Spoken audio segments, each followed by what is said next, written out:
Welcome to Miss Retro Reads. If you enjoy Hardy Boys books, we're starting a new one. We've already read The Tower Treasure, The House on the Cliff, The Secret of the Old Mill, and The Missing Chums. And this one is called Hunting for Hidden Gold by Franklin W. Dixon. Chapter 1. In the Storm. A fortune in hidden gold? That certainly sounds mighty interesting. Frank Hardy folded up the letter he had just been reading aloud to his brother. "Dad has all the luck," replied Joe. "I'd give anything to be working with him on a case like that." "Me too. This case is a bit out of the ordinary." "Where was the letter postmarked?" "Somewhere in Montana, a gold mining camp called the Lucky Bottom." "Montana. Gee, but I wish we could have gone with him. We've never been more than 200 miles from home." "I've never seen a mine in my life, much less a real mining camp." The Hardy boys looked at one another regretfully.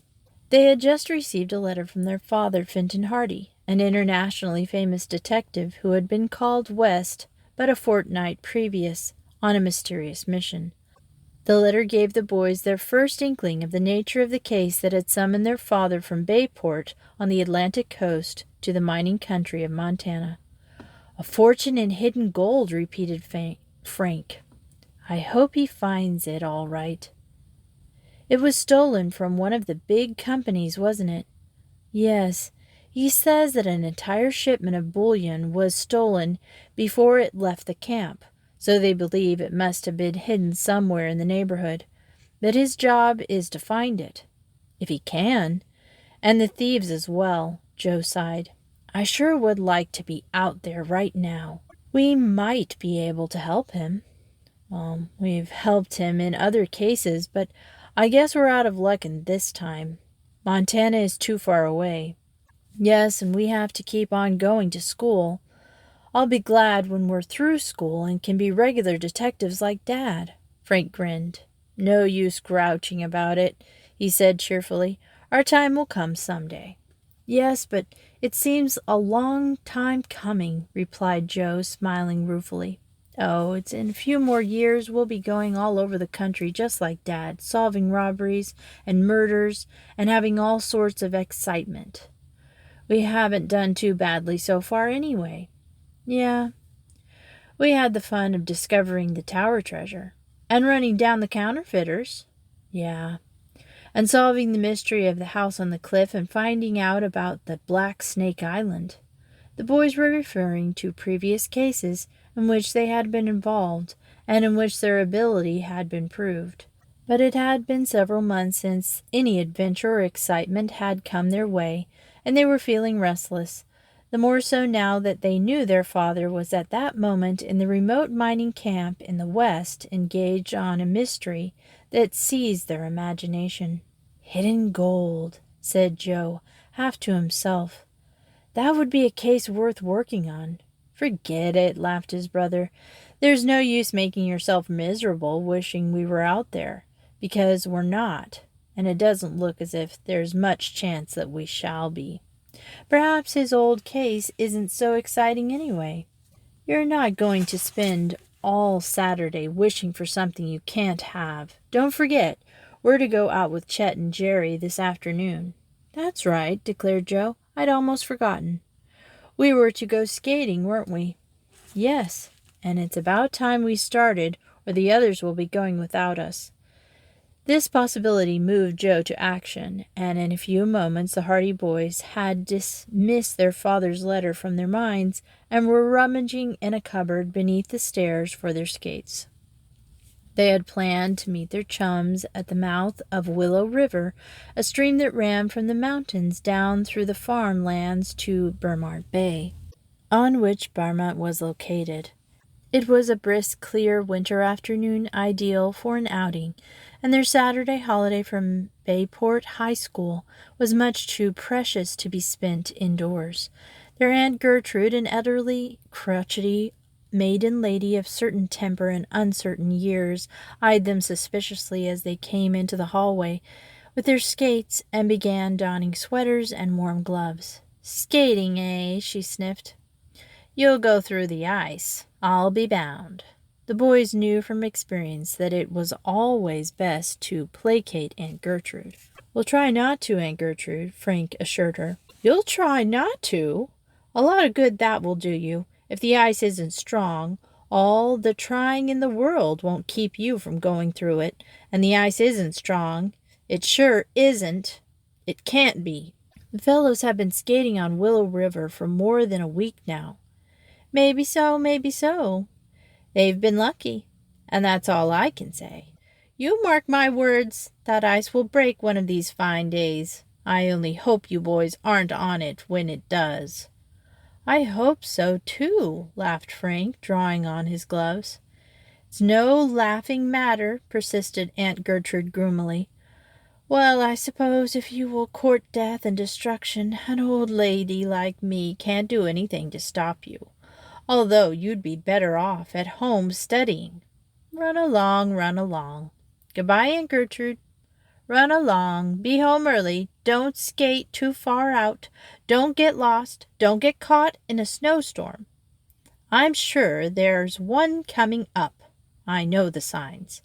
Lumbago is troubling me again today. Don't forget to come back in time for tea. Aunt Gertrude's favorite words were don't, and she persisted in treating her nephews as though they were but a grade advanced from kindergarten. Mrs. Hardy was out for the afternoon, and in her absence the worthy spinster rejoiced in her opportunity to exercise her authority. When she had exhausted her store of admonitions, the boys departed, and she watched them from the door with gloomy foreboding as the ultimate outcome of their skating trip. Aunt Gertrude was a pessimist of the first water.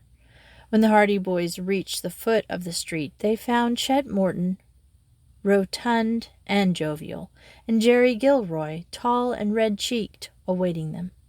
Just going to start without you, declared Chet, swinging his skates. We had a letter from Dad, and we were so interested in reading it that we almost forgot about the trip, confessed Frank. Where is he?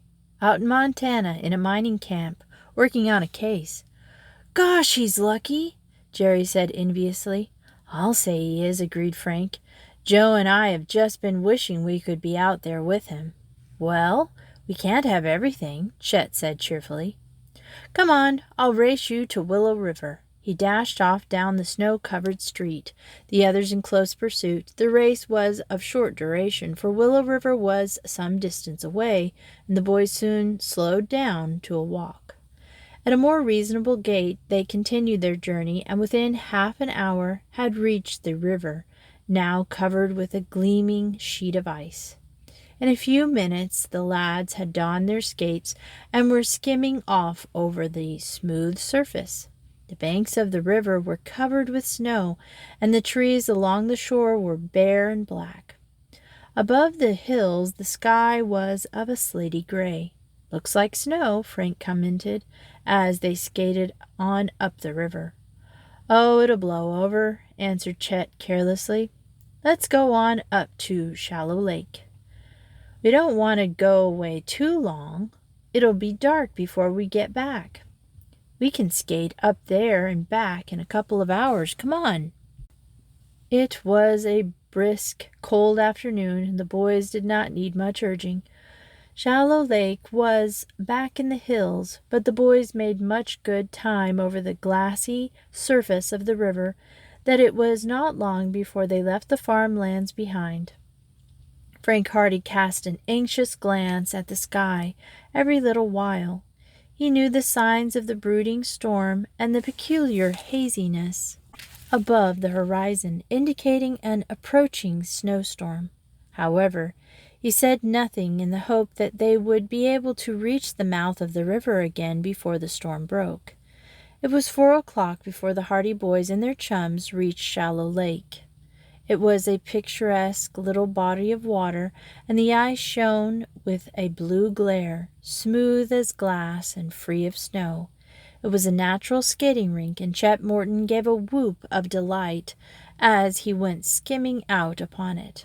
The boys enjoyed skating on the lake so greatly that they scarcely noticed the first few flakes of snow that drifted down from the slaty sky, and it was not until the snowfall became so heavy that it almost blotted out the opposite hillside that they thought of going back.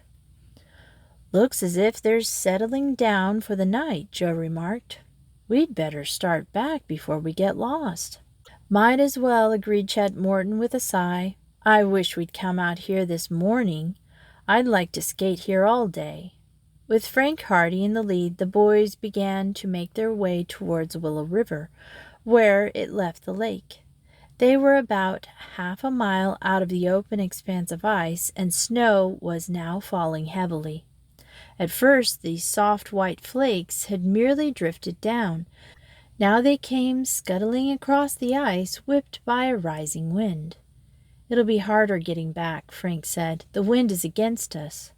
The wind was indeed against them, and it was rising in volume. It came in quick, violent gusts, storming sheets of snow down upon them, snow that stung their faces and erased the scene before them in a white cloud.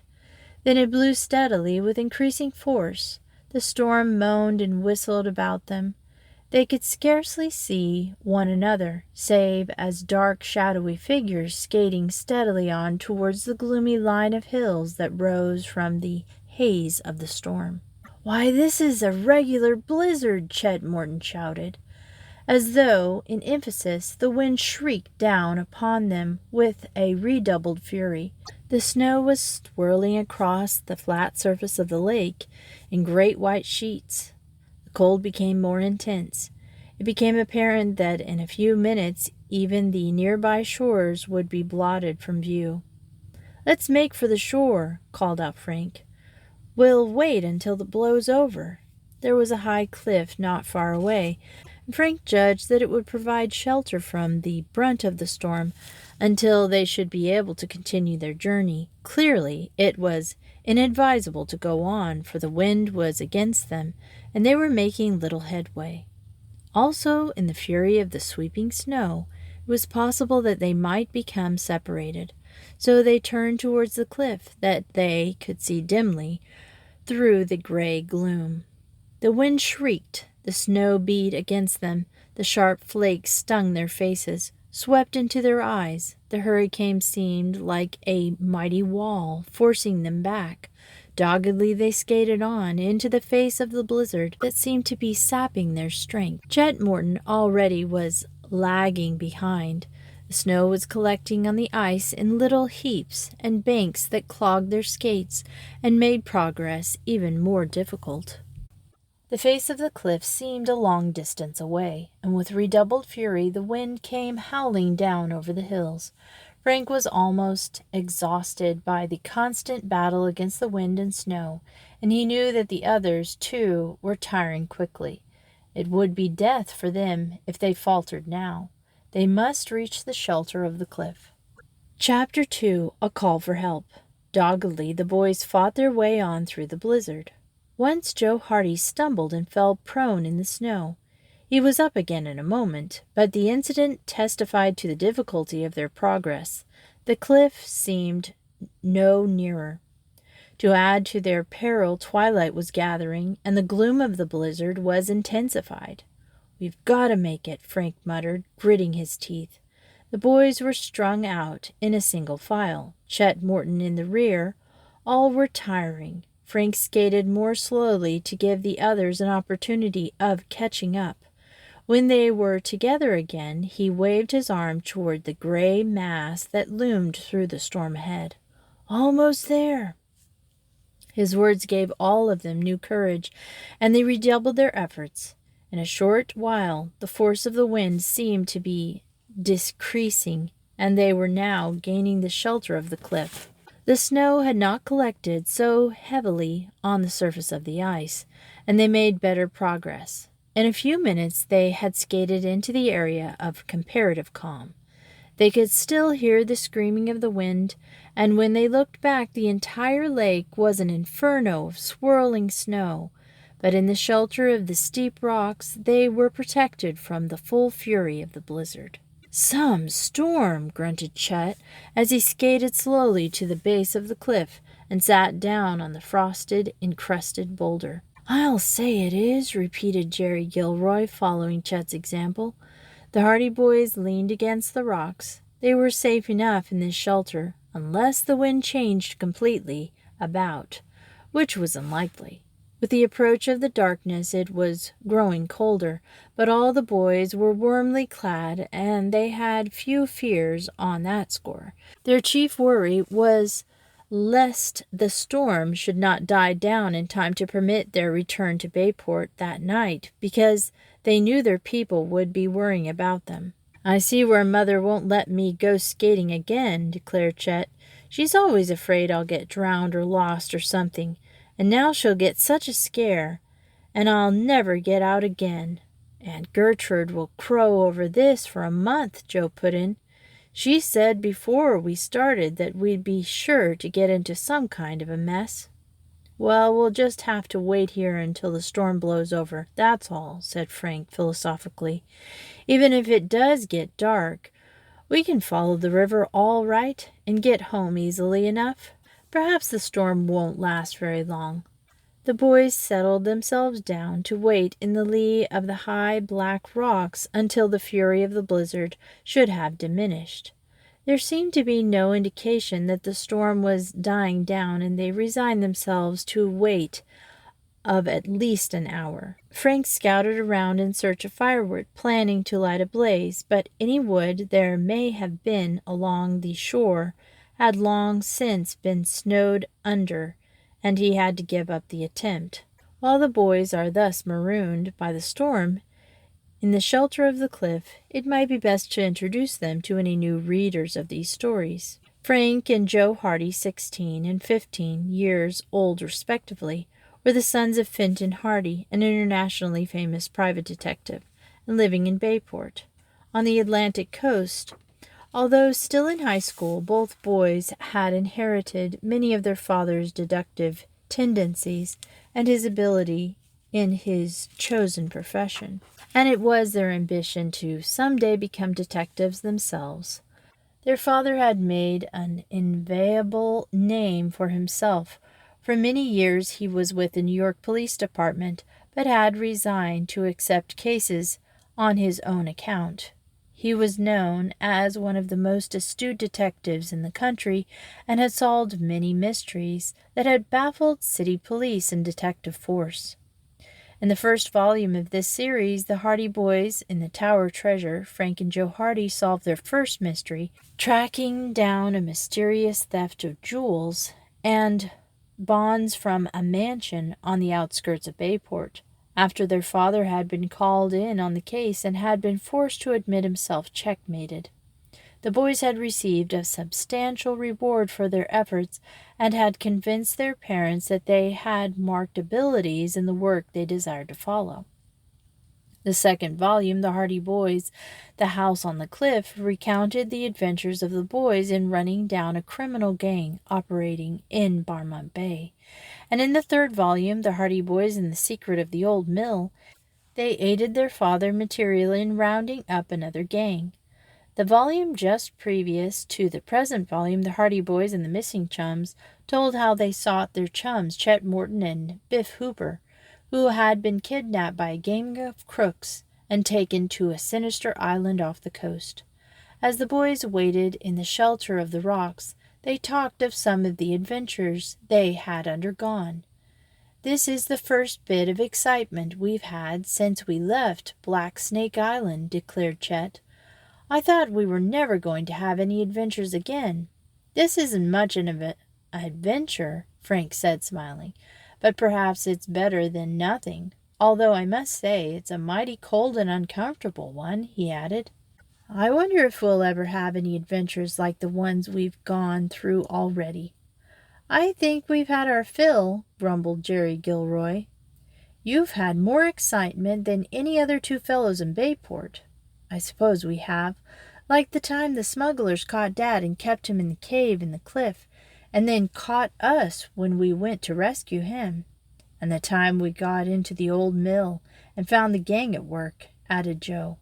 Or the fight on Black Snake Island, when you came after Biff and me, Chet Morton put in. You've had enough adventure to last you a lifetime. What are you kicking about? I'm not kicking, just wondering if we'll ever have anything else happen to us. If this blizzard keeps up all night, you can chalk down another adventure in your little red book, declared Jerry. That is, if we don't freeze to death. Cheerful! It doesn't look as if the wind is dying down anyway.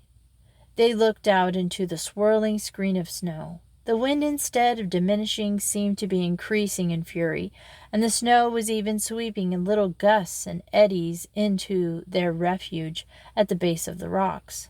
The swirling snow hid the opposite shore of the lake completely, and the howling of the wind was rising in volume. Suddenly they heard a strange crashing noise that came from directly overhead. All looked up, startled. "What was that?" asked Chet. The crashing noise continued for a moment or so, then died away, drowning out by the roar of the wind and the sweeping of the snow. "Perhaps it was a tree blown over," suggested Jerry. "A tree wouldn't make that much noise," Frank objected. But the crash had been unusually loud and prolonged, and it had seemed to be accompanied by the snapping of timbers. The boys waited, listening, but the sound had died away. "It was right above us," Joe said. Hardly had he spoken the words. Then there came a second crash, louder than the first, and then with a rush and a roar, a great avalanche of snow came hurtling down upon the boys from the side of the cliff. The snow engulfed them, swept over them, and almost buried them as they struggled to avoid it. Then, in all the uproar, they heard another thundering crash close at hand. Spluttering and struggling to extract themselves from the avalanche of snow that had swept down from above, the boys could scarcely realize what had happened. As for the origin of the crashing sound they had heard, it was still a mystery. Then, above the clamor of the gale that seemed to rage in redoubled volume, they heard a faint cry. It came from the fog of the swirling snow close by. Then the shrieking wind drowned the sound out, but the boys knew that it had been a cry for help. Frank struggled free and lent Joe a helping hand until they were both clear of the great heap of snow and ice. Chet Morton and Jerry Gilroy also fought their way clear without difficulty, for the snow was soft and the avalanche had not been of great proportions. "I heard someone call," Frank shouted. "Listen."